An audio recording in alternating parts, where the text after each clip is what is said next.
Amigos y amigas, gracias por acompañarnos una vez más en su programa CESAN Televisión, que se transmite todas las semanas a través de este espacio.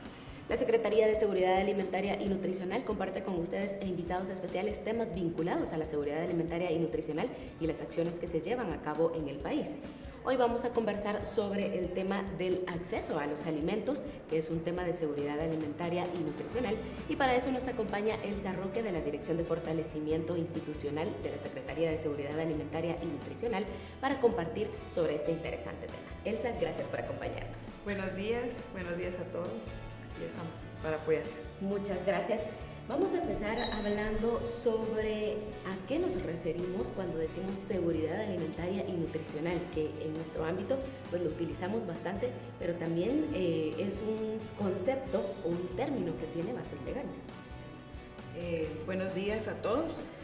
Vamos a tomar el concepto del decreto 32/2005, que es la ley del Sistema Nacional de Seguridad Alimentaria y Nutricional, que dice que es el derecho de toda persona a tener acceso físico, económico y social oportuno y permanentemente a una alimentación adecuada en cantidad y calidad, con pertinencia cultural, preferiblemente de origen nacional, así como a su adecuado aprovechamiento para mantener una vida saludable y activa. Claro, y esto pues dejando de lado lo legal nos indica que lo que queremos decir con seguridad alimentaria y nutricional es que todos tengamos acceso a alimentos adecuados que llenen nuestros requerimientos nutricionales. Efectivamente, cuando hablamos de seguridad alimentaria y nutricional, el tema es muy amplio y se basa en los 4 pilares. Un pilar es la disponibilidad de alimentos, aprovechamiento biológico, consumo, y el otro es el acceso a los alimentos, que es el tema del día de hoy. Y precisamente dentro de esos pilares, cada uno tiene sus propias situaciones un poco complicadas. En este programa, pues como usted bien lo decía, vamos a abordar el acceso a los alimentos. Y sabemos que en Guatemala hay estadísticas que nos dicen, por ejemplo, cuál es el valor de la canasta básica a lo que accedemos los guatemaltecos. Pues bien, el acceso a los alimentos es un tema bien amplio. Anualmente el INE hace una consulta de qué es lo que consumen los guatemaltecos, y esa consulta, en base a las estadísticas que se le dan, pues proporciona datos de una canasta básica. Aparentemente la canasta básica tiene 34 alimentos incluidos para este año, los cuales llenan los requerimientos calóricos, pero no todos son nutricionalmente buenos para los guatemaltecos, hablando en el tema de seguridad alimentaria.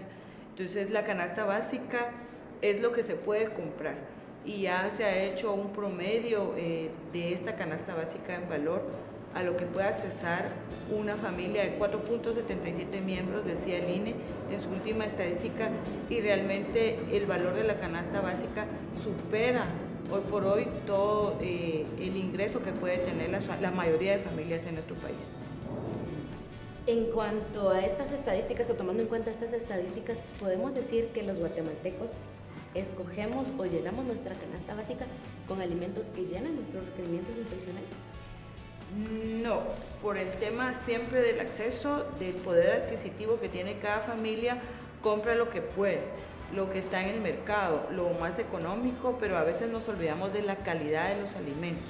Lo que queremos es cantidad, pero la calidad de los alimentos, nutricionalmente hablando, especialmente cuando hay niños, pasamos a comprar alimentos que realmente no son nutritivos. Eso podemos decir que es a nivel de país, o sea, tanto en el área urbana como en el área rural. Es cuando hablamos de acceso a alimentos y la canasta básica, como le decía, es un término de que ellos tienen del consumo que hacen, y sí es a nivel nacional. Sin embargo, a nivel rural, la canasta básica hoy por hoy también incluye, tal vez no es la de los 34 alimentos, pero también incluiría a nivel rural otros alimentos que no son nutritivamente buenos para la población. Y pensaríamos, por ejemplo, que en un país como el nuestro, que producimos una diversidad de productos saludables como hortalizas, legumbres, podríamos pensar que en el interior de la República, pues el acceso o el consumo de estos alimentos es mayor que aquí en la capital.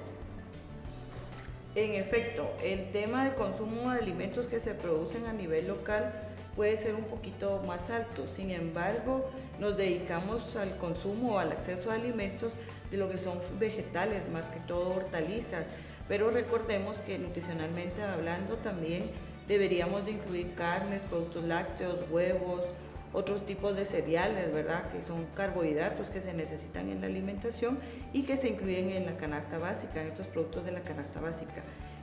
Creo que realmente la alimentación debería de ser complementaria y no solo en el tema de las hortalizas. Hoy por hoy, pues en el área rural es a lo único que se tiene acceso, a lo único que se tiene un poder adquisitivo de comprar esos alimentos, que son las hortalizas o granos básicos. Pero precisamente por eso es que hay ciertas recomendaciones también, por ejemplo, sobre cómo combinar, en este caso los granos básicos, que es maíz y frijol, cómo poder combinarlos para que llenen nuestros requerimientos nutricionales. Sí, así es. Realmente las recomendaciones existen, pero en el tema de acceso a los alimentos, como le repetía, el poder adquisitivo de las personas realmente solo les da para comprar o para consumir estas hortalizas de huertos familiares inclusive, porque el tema de acceso está muy vinculado al ingreso, ¿verdad?, de cada familia. Entonces tenemos ya los índices de la encuesta de empleo también del INE 2017, donde los ingresos por familia en el área rural no alcanzan ni para la canasta básica promediada para una persona. Claro.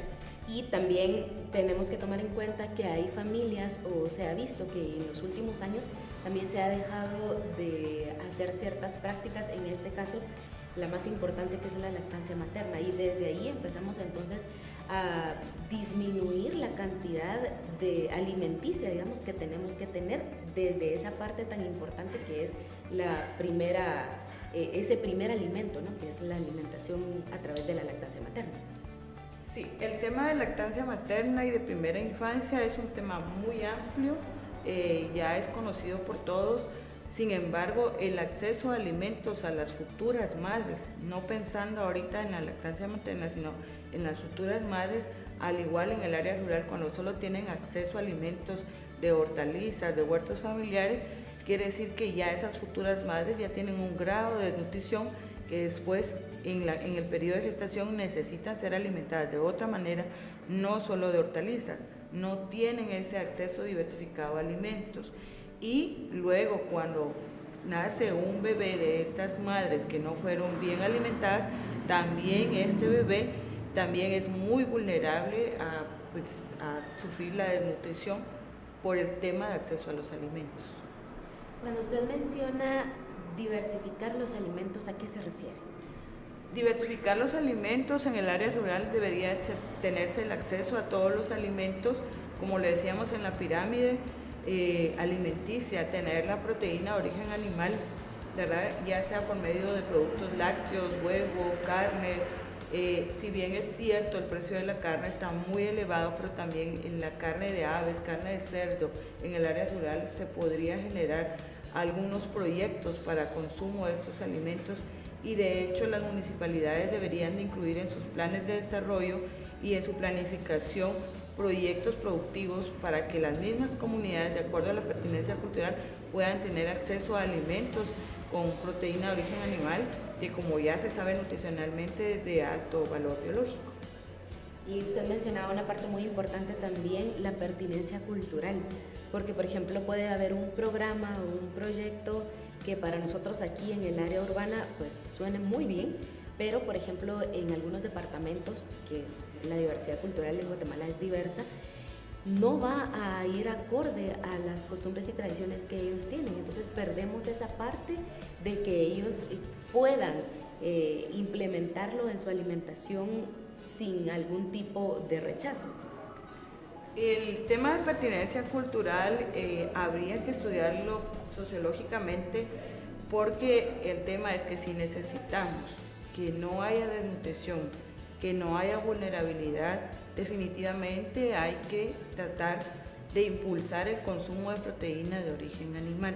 Como lo decía antes, el tema de huevo, el tema de carne de aves, de cerdo, productos lácteos, sin embargo, por pertinencia cultural, en muchas comunidades no consumen productos lácteos por la deficiencia de las enzimas que desdoblan la lactosa y que produce diarrea. Pero creería también que deberían de haber otras maneras, hay otras maneras ya con la tecnología para poder desdoblar esa lactosa y que se pueda consumir. O sea, no es que no se puedan consumir alimentos de origen animal o productos lácteos en este caso, que por pertinencia cultural nos va a provocar problemas diarreicos y que no se puedan consumir. Hay tecnología para desdoblar esta lactosa y que no provoquen estos problemas. Otro tema de pertinencia cultural y que realmente debería de aprovecharse es el tema de la pesca y la acuicultura, los productos hidrobiológicos.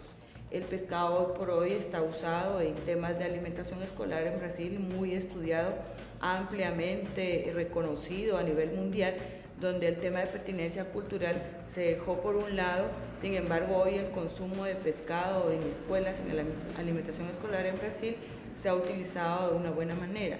El problema cuando hablamos de pertinencia cultural y tratamos de ingresar algunos alimentos a las comunidades sin ofrecer algunas recetas, formas de consumir, es cuando las personas lo rechazan. Entonces creo que el tema de pertinencia cultural y consumo de alimentos, así como el acceso, tiene que ser muy bien estudiado desde un tipo como sociológico. Muchas gracias, Elsa, por compartir esta información tan enriquecedora con nosotros. Es momento que vayamos a un corte. Recuerden, amigos y amigas, visitar nuestras redes sociales y nuestras páginas web para conocer más sobre las acciones que se llevan a cabo en nuestro país. Nos vamos al corte, ya volvemos.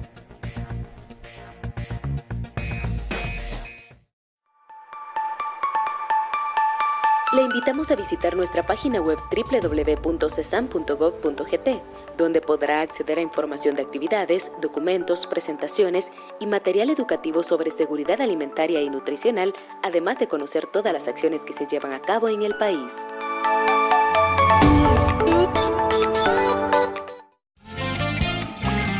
Toda la información generada por el Sistema Nacional de Seguridad Alimentaria y Nutricional la puede encontrar en nuestras redes sociales: Facebook, Twitter, YouTube e Instagram, y en el www.cinsan.gov.gt y www.cesan.gov.gt. Cesan Radio es un programa que le permite conocer a profundidad temas de seguridad alimentaria y nutricional en voz de los expertos. Sintonícelo todos los martes de 14:30 a 15 horas a través de Radio Nacional TGW 107.3 FM. Cesan Radio, informándole para que se una a la lucha por erradicar la desnutrición infantil. Estamos de regreso en su programa Cesan Televisión. Gracias por acompañarnos todas las semanas. Y recuerden que para ver nuestros programas de radio y televisión pueden suscribirse a nuestros canales de YouTube y Mixcloud Cesan GT, y también pueden compartirlo con familiares y amigos para que conozcan más sobre las acciones que se llevan a cabo en nuestro país en temas de seguridad alimentaria y nutricional. Hoy estamos conversando sobre el acceso a los alimentos, que precisamente es un tema de seguridad alimentaria, y para eso nos acompaña Elsa Roque de la Dirección de Fortalecimiento Institucional de Cesan. Antes de irnos al corte hablábamos un poco acerca de la canasta básica, si esta pues llena los requerimientos nutricionales que debemos tener todas las personas, y también la diferencia que hay entre el precio de la canasta básica y los salarios que tenemos en el país, y el consumo o cómo nosotros escogemos ciertos productos, y no solo porque sepamos que son buenos o que son mejores para nosotros, sino por el acceso en el aspecto económico. Pero aparte del aspecto económico, Elsa, sabemos que hay otros factores que también inciden o afectan la seguridad alimentaria y nutricional de los guatemaltecos. ¿Cuáles podrían ser? Uno de los aspectos muy importantes en el tema de acceso a los alimentos y que tiene que ver con el empleo, el poder adquisitivo, también es el nivel de educación. Guatemala hoy por hoy tiene un valioso recurso humano, un capital humano muy valioso, muy joven, el cual no está capacitado y educado debidamente para poder accesar a un empleo digno. Entonces, yo creería que base fundamental para cualquier plan de desarrollo a nivel local, municipal, sería la educación y la capacitación técnica de ese capital humano muy joven que tenemos. Incluso las mujeres que hoy por hoy pues están al frente de los hogares, ¿verdad? En muchos hogares por el tema de migración y que no se sabe si el esposo llegó o no llegó al otro lado de la frontera, el tema de la violencia que ha dejado muchos hogares en donde la mujer está a cargo, pero no tiene un nivel de educación para accesar a un empleo digno. El tema también pues, de que la irresponsabilidad que ha dejado a muchas madres solteras hacerse cargo de niños y accesar al empleo que esté ahí a la vuelta de la esquina. No tiene un empleo digno, por lo tanto no tiene una disponibilidad económica, un poder adquisitivo para accesar a una buena alimentación para su familia. Entonces el tema de educación es muy importante. Sin embargo, para nuestro país también tenemos, y lo hemos visto, hay ya estadísticas, evaluaciones de daños, del impacto de todo lo que es el cambio climático que se convierte luego en un desastre. El desastre no son los eventos climáticos, el desastre es cuando nosotros no tenemos el poder de mitigar esos eventos de cambio climático. Entonces, el tema es que viene una inundación y nos causa un desastre y por ende se fueron los cultivos o lo que se esperaba la cosecha ya no se va a cultivar. También en el tema de empleo, cuando hay problemas de cambio climático, muchas personas tienen que emigrar por el tema de inundación, tienen que buscar empleo en otro lado. El tema de la sequía, que también es por el cambio climático, también obliga a que muchos jornaleros agrícolas tengan que emigrar a otros lados en busca de otro empleo. Entonces es un círculo vicioso que si realmente no le ponemos atención a la educación y a un empleo digno para acceder a los alimentos, creo que vamos a seguir con esas tasas de desnutrición en nuestro país. Claro, y me llama mucho la atención porque, por ejemplo, hemos visto también en los últimos días cómo hay estadísticas donde, por ejemplo, hay altas tasas de desnutrición, pero también vamos aumentando en tasas de obesidad y sobrepeso.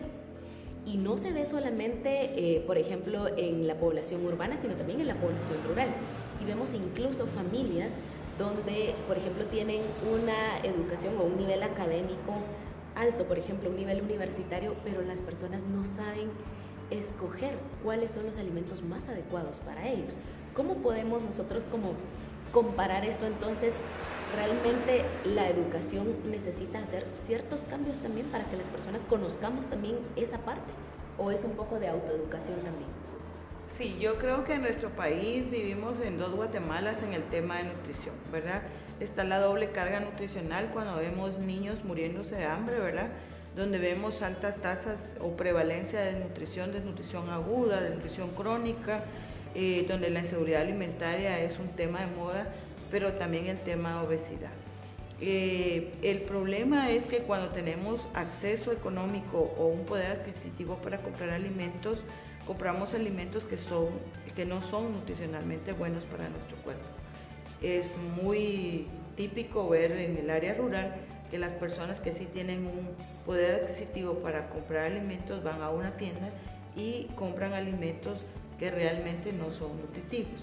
Ahí el problema. Entonces las personas que sí tienen ese poder adquisitivo no están educadas para alimentarse. Creo que también es una tarea de todo el Estado lo comprendemos todos, no sobre el gobierno, sino que también es tarea de todos, ¿verdad? Dentro de la formación educativa, adentro de las iglesias, adentro de las organizaciones, porque realmente esto va a pesar luego en los servicios públicos de salud, porque no solo se está viendo el tema de nutrición, sino que también los temas de enfermedades por obesidad.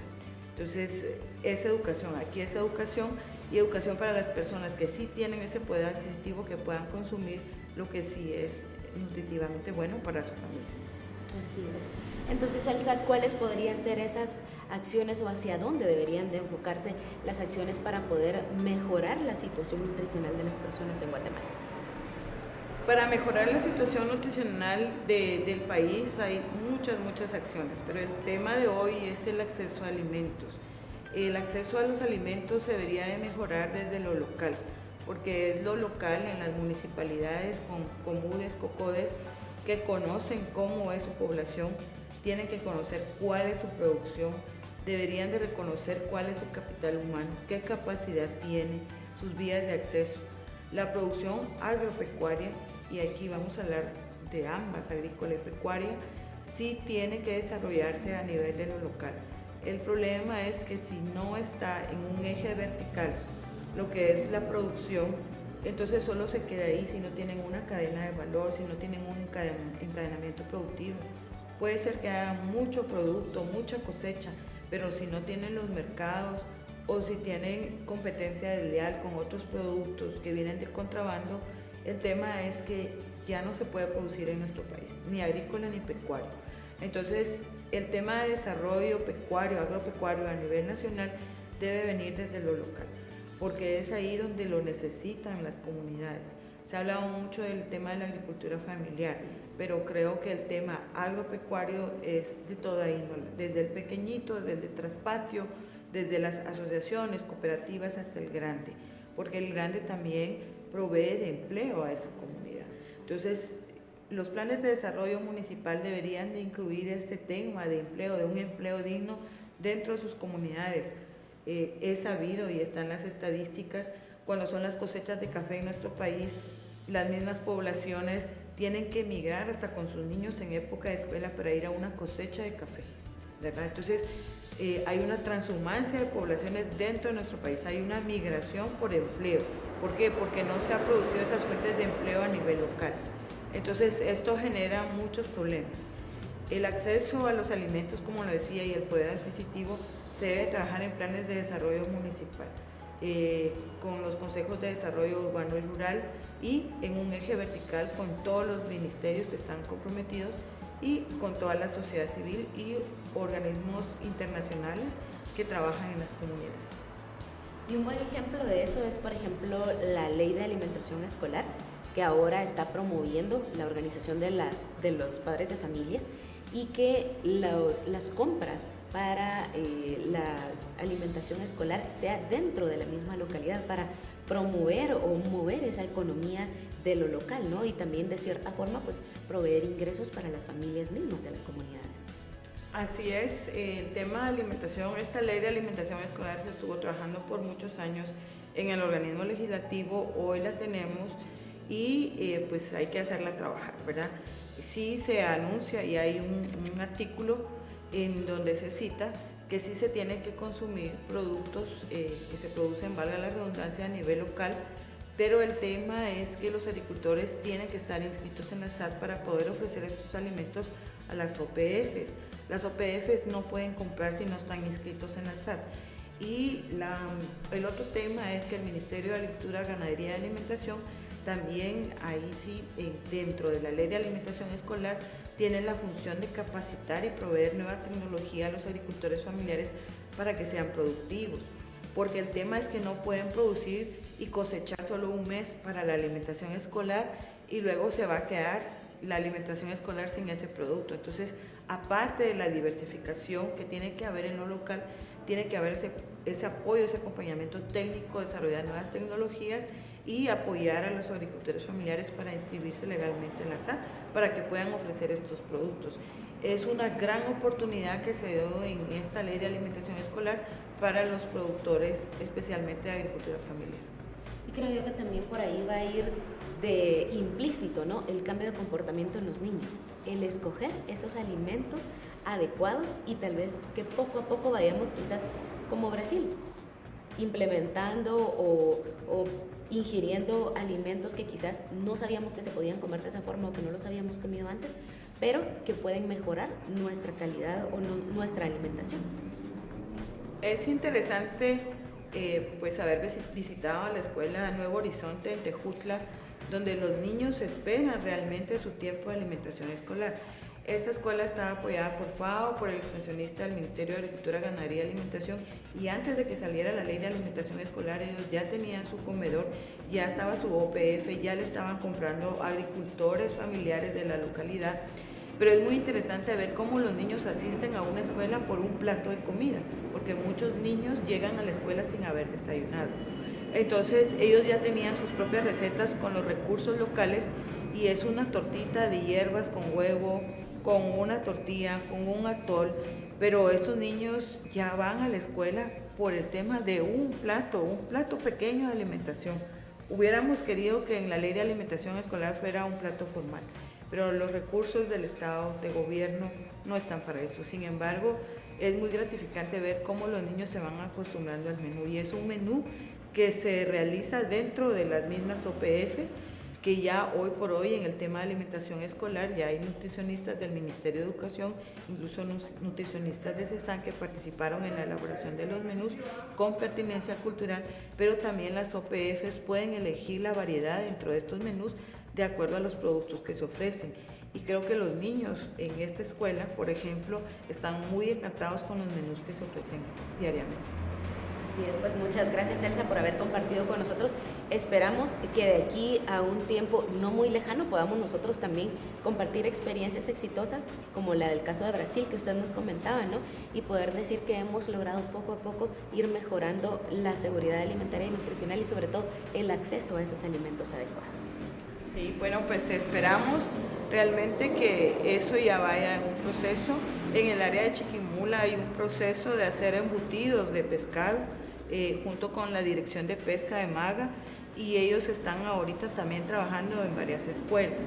También el departamento de Santa Rosa está apoyado también por ANAVI, donde se está promoviendo el consumo de huevo, y ellos tienen unas investigaciones con la Universidad del Valle y la Universidad Rafael Andívar muy interesantes, donde se ve que los niños van a consumir su alimentación escolar porque es lo único que van a tener en el día. Entonces esperamos que sea mucho éxito el tema de alimentación escolar. Así es, vamos a seguir conversando en otra oportunidad, Elsa, para conocer más sobre todas estas acciones que se llevan a cabo en el país, así que le agradecemos mucho por habernos acompañado. Gracias a ustedes por la invitación, muy amable. Gracias a ustedes también, amigos y amigas, por habernos acompañado en este espacio. Recuerden suscribirse a nuestros canales de YouTube y Mixcloud para poder disfrutar nuevamente de nuestros programas de radio y televisión, visitar nuestras redes sociales y, por supuesto, nuestra página web. Un gusto haberles acompañado en este espacio. Nos vemos la próxima semana.